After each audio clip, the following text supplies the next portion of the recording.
महाराज खड़े हुए हैं। मैं इनके विगत 2 दशकों का आध्यात्मिक जीवन है और ये पहाड़ की गुफा में या हिमालय की गुफा में बहुत दिनों तक रहे हैं। आपका बहुत लंबा अनुभव है। मैं आज आपसे वन और वन से जीवन का संबंध में पूछूंगा। मैं श्री यूस जी महाराज से पूछना चाहूँगा, महाराज जी, ये वन भौतिक जीवन के लिए और आध्यात्मिक जीवन के लिए क्यों ज़रूरी है? ये इससे क्या लाभ होता है? यह तो जीवन के लिए ही जरूरी है जी। यदि यह ना हो हाँ। तो जीवन ही संभव नहीं हो। वन न हो तो जीवन नहीं, ना हमारा ना है और किसी भी प्राणी का। हाँ। तो किसी भी प्राणी के हाँ। रहने के लिए जी जी हाँ तो ये अनिवार्य चीज़ है। जी जी क्योंकि इस वनस्पतियों से ही जी जी हमें ऑक्सीजन मिलता है, जी जी इसी से ही हमें भोजन भी मिलता है। जी जी हाँ, तो ये दोनों ही अनिवार्य, बिना इसके शरीर तो हो ही नहीं सकता। हाँ, वन का तो सबसे बड़ा संबंध तो यही है। अच्छा, इससे डायरेक्ट और इनडायरेक्ट हमको क्या एनर्जी या कुछ ऐसे तत्व मिलते हैं जो अब इसमें जो है, मैं समझ रहा हूँ जो आपने पूछा कि आध्यात्मिक का। जी जी हाँ, तो जैसे वन से तो ऑक्सीजन सबको मिल रहा है जी जी और भोजन भी सबको मिल रहा है। जी जी लेकिन सारे लोग आध्यात्मिक नहीं हो पा रहे। जी जी जी इसके पीछे क्या कारण है? इसके पीछे कारण यह है जी कि जिससे हम कुछ लेते हैं जी जी उसके प्रति हम कितना कृतज्ञ हैं, वफादार कितना है, उसके प्रति कितना कृतज्ञ हैं। जी जी जी जिससे हमें कुछ मिलता है। जी तो आध्यात्मिक वह व्यक्ति है जो इनके प्रति कृतज्ञ होता है जी जी जी और इनका समुचित उपयोग करता है, जी इनका दुरुपयोग नहीं करता। ऐसा नहीं कि वो काट करके इधर पैसे बना रहा है, इधर संग्रह कर रहा है, बहुत समुचित शब्द, समुचित उपयोग का बात आपने कहा, तो इसका मतलब क्या है? समुचित उपयोग का करने का मतलब हो गया कि इतना ही हम उसका उपयोग करें जिससे कि हम जिंदा रह सकें और हम बेहतर तरीके से अपने को दूसरे की सेवा में लगा सकें। जी जी जी वह तो उपयोग हो गया हाँ। समुचित। हाँ। और बाकी जो इसको काट करके नष्ट करके बिल्डिंग बना रहे हैं, फैक्ट्री बना रहे हैं, जी जी जी हाँ, तो वे सब जो हैं ये प्रकृति का नाश कर रहे हैं। हाँ हाँ। तो मानवता का ही नाश कर रहे हैं, सभी जीवों का ही नाश कर रहे हैं। तो वे आध्यात्मिक नहीं हो सकते। ऐसे लोग लोलुप हैं, ये सब लोग भौतिकवादी लोग हैं। जी जी इस तरह के लोग। तो हमारा क्या अप्रोच है इनके प्रति, जी उससे ही पता चलेगा कि हम क्या हैं और क्या हो सकते हैं। जी जी यदि इनके प्रति हमारा करुणा पूर्ण व्यवहार होगा जी तो हम आध्यात्मिक हो सकते हैं। हम बहुत तरह के फल मिलते हैं जी जी यहाँ पर। इसमें ऐसे भी फल होते हैं जो जहरीले होते हैं, ऐसे भी फल होते हैं जो मीठे होते हैं, ऐसे ही फल होते हैं जो खट्टे होते हैं, ऐसे ही फल होते हैं जो कड़वे होते हैं। तो आप किस तरह के फल का चयन करते हैं, किस तरह का भोजन का चयन करते हैं जी, उस पर भी बहुत निर्भर करता है। जी जी। तो यदि आप मीठे फल खाते हैं जी जी, तो इसका मतलब है कि आप में आध्यात्मिकता का गुण है। यदि आप थोड़े कड़वे फल खाते हैं जी, जैसे करेला है, तो इसका मतलब आध्यात्मिकता का गुण आप में बढ़ रहा है। अच्छा। यदि आंवला खाते हैं जिसमें कसेलापन है जी जी, तो आध्यात्मिकता का गुण बढ़ रहा है। बात समझ रहे हैं? मतलब जो आपके भोजन से संबंधित ना हो या लगे कि हमारे लिए नहीं है, तो वो आध्यात्मिक की कैटेगरी में आता है। ये कहने का मतलब आपका? मेरे कहने का मतलब कड़वा हो, तीखा हो। कड़वा हो, तीखा हो का मतलब होता है ना कि उसमें तत्व होते हैं अलग अलग। जी जी। जैसे कि मीठा है तो पृथ्वी तत्व उसमें जी ज़्यादा है जी जी, और जल तत्व है जी जी, ठीक है जी। तो अगर आध्यात्मिक होना है तो हमारे में पृथ्वी तत्व भी होना चाहिए, जल तत्व भी होना चाहिए, इनका एक बैलेंस होता है जी जी। और हमारे में आकाश तत्व होना चाहिए। आध्यात्मिकता के लिए आकाश तत्व का होना बहुत जरूरी है जी जी, क्योंकि आकाश से ही ये सब सारे तत्व उत्पन्न हुए हैं जी जी जी। हाँ जी। तो आकाश तत्व जितना बढ़ेगा, आकाश तत्व किससे बढ़ेगा? महाराज जी, मतलब जैसे आके आपने कहा कि आकाश तत्व जो है हमको देखने में तो नहीं दिखता कि कहीं से कुछ गिर रहा है या मिल रहा है, लेकिन आपने एक बहुत अच्छी बात बताई कि ये जो वन है या वृक्ष है वो आकाश तत्व हैं, आकाश तत्व से आए हुए हैं। सिर्फ वन वृक्ष नहीं, हाँ, जितने भी तत्व हैं जी जी, सब आकाश से ही आए हुए। अच्छा, पृथ्वी पर जितने भी चीजें हैं सब आकाश, पूरी पृथ्वी भी जी जी, जितने अग्नि है जी जी, चाहे जल है जी जी, चाहे वायु है जी, ये सब आकाश तत्व से ही उत्पन्न हुए हैं। अच्छा अच्छा। हाँ, अच्छा। मूल आकाश तत्व ही इनका है जी।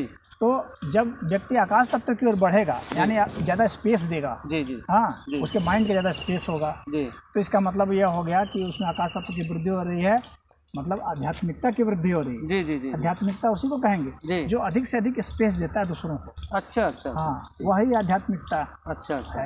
तो आप जितना स्पेस देते हैं दूसरे को, और स्पेस किस चीज़ से होगा, जैसे आप कड़वी चीज़ खाते हैं ना, जैसे करेला है, हाँ, उसमें आकाश तत्व ज़्यादा होता है। अच्छा अच्छा। यदि आप उसको खाएंगे, आप देखेंगे जितने भौतिकवादी हैं वो करेला पसंद नहीं करते हैं।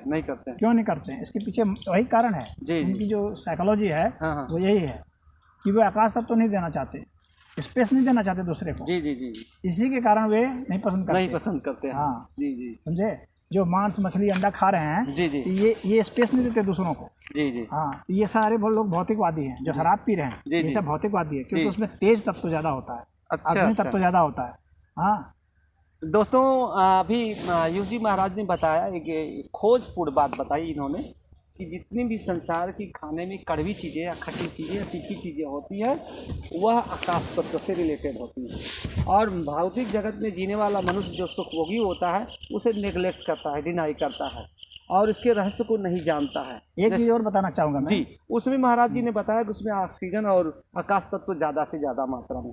मैं पुनः पूछना चाहता हूँ कि और क्या रहस्य है महाराज जी? और एक चीज़ बहुत महत्वपूर्ण चीज़ बताना चाह रहा हूँ जी, कि लोग रोगी क्यों होते हैं। जी जी।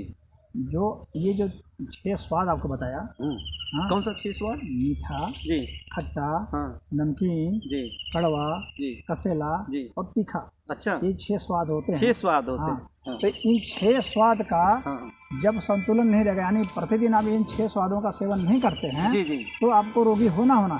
अच्छा, हाँ, निश्चित ही सारे रोगी वही होते हैं। डेली हर 6 स्वादों को टेस्ट लेना ही पड़ेगा। जरूर लेना चाहिए जी। नहीं लेंगे तो रोगी होंगे ही होंगे। अच्छा, आप देखते होंगे, चाहे मेडिसिन आप होम्योपैथ के लें जी, चाहे आयुर्वेद के लें जी, चाहे एलोपैथ के लें, स्वाद के हिसाब से आप देखेंगे जी, तो पाएंगे कि सारी दवाइयाँ जो हैं कड़वी और कसेली होती है। जी, निश्चित पाएंगे। क्यों?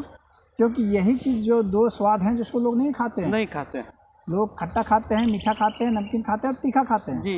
कड़वा और कसेला न्यूनतम से न्यूनतम खाते हैं जी जी, या नहीं खाते हैं जी। तो यही 2 स्वाद जो कमी हो जाती है उसी को दवाओं से पूरा किया जाता है। अच्छा। तो यदि आप चाहते हैं कि आप स्वस्थ रहें तो इन 2 चीज़ों का सेवन करें जी, तो आप स्वस्थ रहेंगे। दवाएं वो आपको नहीं लेना होगा, अन्यथा दवा को लेना पड़ेगा।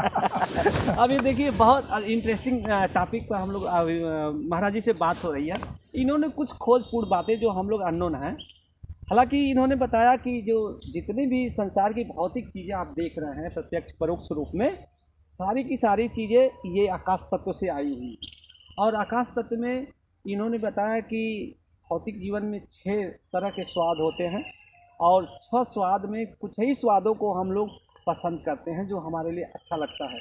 लेकिन जो कड़वे हैं, कसैले हैं, तीखे हैं, खट्टे हैं, इनको हम डिनाई करते हैं। लेकिन इन्हीं से हमको अधिक से अधिक जो है रोग नाश करने की क्षमता प्राप्त होती है। यही ना महाराज जी? कड़वी और कसैली चीज़ें जी, कड़वी और कसैली, क्योंकि यही 2 लोग नहीं खाते हैं। इसका डेली सेवन करना चाहिए। डेली तो थोड़ा अवश्य खाना चाहिए। अच्छा। इनकी मात्रा कम चाहिए होती है शरीर को, ज़्यादा नहीं चाहिए होती है। जी, कम नहीं होती है जी, लेकिन कुछ तो चाहिए होती है, कुछ तो परसेंटेज है, मतलब कि 2% 4% के आसपास तक अगर आप ले लेते हैं जी तो आप मेंटेन कर लेंगे। महाराज जी, सुना है कि वन ही जीवन है और स्लोगन लिखा जाता है कि एक वृक्ष 100 पुत्रों के समान होता है। और आपने संस्कृत में भी कभी श्लोक सुनाते हुए मिले थे कि वन के ऊपर, कि वन वर्षा करते हैं, वन ही बादल हैं, और वन ही जो है वर्षा है, वन ही अग्नि है, वन ही से सब कुछ उत्पन्न होता है। क्या ऐसा है? वन के बारे में ऐसा है कि हम लोग जो है जी इस धरती पर जी, अगर जो प्राणियों की अगर बात करें जी, तो सबसे पहले जो है वे ही प्राणी आए जी जो कि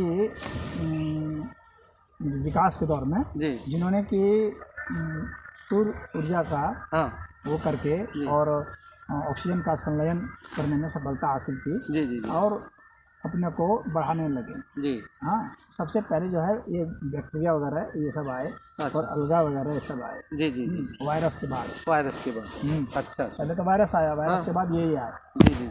अब ये सब जो है ये फिर वनस्पतियों का पूरा वो चला। वनस्पतियों के आधार पर ही जंतु विकसित हुए जी। जंतु नहीं रह सकते बिना वनस्पतियों के। अच्छा। क्योंकि हाँ, उन्हीं क्या खुराक बनाते हैं, खाते हैं तो जिंदा रहते हैं जी। इसीलिए पहले वनस्पति का विकास हुआ जी। तो जिनका पहले विकास हुआ है उनके पास ज़्यादा लंबा अनुभव है। अच्छा अच्छा। इस अस्तित्व का हाँ।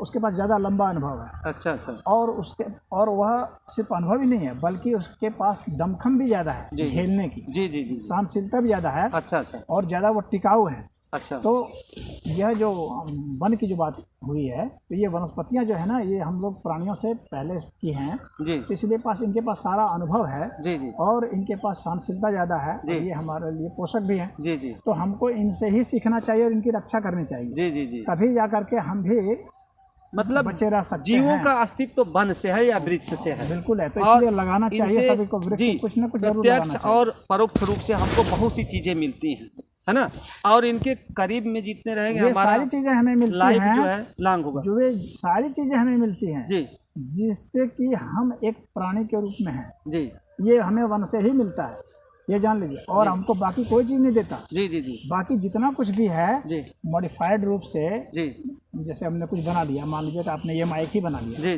जी, यह हमें जिंदगी नहीं दे सकता, नहीं नहीं हाँ नहीं, यह तो हमारे एक सुविधा दे रहा है, चाहे हमें मोटरसाइकिल बना लिया, कार बना लिया जी जी, ये सब हमें जिंदगी नहीं दे सकते, नहीं नहीं, जो हमें जिंदगी दे सकते हैं वे वन ही है, वन ही बस। और इसीलिए क्योंकि जिंदगी है तो बाकी चीजें हैं जी, इसीलिए जिंदगी की रक्षा पहले होनी चाहिए। रक्षा की जब बात होगी तो जिंदगी की रक्षा की बात होगी, सुविधाओं की रक्षा की बात तो बाद में आती है। हाँ, पहले जिंदगी रहे, इसलिए जिंदगी को पहले बचाना जरूरी है, इसलिए वन को बचाना सबसे जरूरी है। और जो वन को काट करके नष्ट करके सोचते हैं सुविधाओं को बढ़ा लें, वे अंततः अपना ही जीवन घोट रहे हैं। देखिए दिल्ली में क्या हो रहा है, इतना प्रदूषण फैल गया है, वो सांस नहीं ले पा रहे हैं लोग, तो इतने सांस की बीमारी हो गया, अस्थमा हो गया, उनको ब्रोंकाइटिस हो गया, प्लोरोसिस हो गया, इतनी बीमारी, कोरोना सब उन लोगों को होता है। तो ये क्यों हो रहा है? क्योंकि उन्होंने इस पर ध्यान ही नहीं दिया, इसको महत्व ही नहीं दिया। महत्व दिया किसी को, गाड़ी को, बिल्डिंग को, प्लास्टिक को, रबर को, शीशा को, लोहा को, तांबा को, सोना को, चांदी को, लेकिन इनको महत्व नहीं दिया, तो इसलिए उसको भोग रहे हैं। क्या वो परिणाम? 15-20 वर्ष आयु उनकी घट गई है और वे घुट घुट करके वहाँ जी रहे हैं। और एसी लगा लिया है, सोच रहे हैं कि एसी से बच जाएंगे तो एसी से तो और जल्दी मरेंगे। अमेरिका में जब एसी से और जल्दी मरेंगे और बुरी तरीके से मरेंगे जी जी जी। हाँ, एसी से रीढ़ की हड्डी भी खराब होती है, हमारी ताकत घट जाती है, हमारी इम्यूनिटी घट जाती है, इम्यूनिटी घटती है जी जी। साथियों, हम वन और जीवन, मनुष्य का जीवन विषय पर अभी यूसुफ जी महाराज से बात कर रहे थे। इन्होंने बताया है कि वन है तो जीवन है, और वन से जो है हमको परोक्ष रूप से, प्रत्यक्ष रूप से बहुत सी चीज़ें मिलती हैं। जो वन के साथ रहता है, वन से सामंजस्य बना के रखता है, वनों की रक्षा करता है, वृक्षों की रक्षा करता है, उसका जीवन वास्तव में लंबा और खुशहाल होता है, शांति प्रिय होता है। हमें भी वन को बचाना चाहिए, वृक्ष को लगाना चाहिए। महाराज जी, आप हर साल कुछ न कुछ वृक्ष लगवाते हैं। सुनते हैं कि कोई आपके भक्त हैं, रणधीर सिंह यादव जी आते हैं और वृक्ष लगाते हैं आप? हाँ, वो आते हैं, लगाते हैं, और भी बहुत लोग हैं जी, वही नहीं है। और कौन है?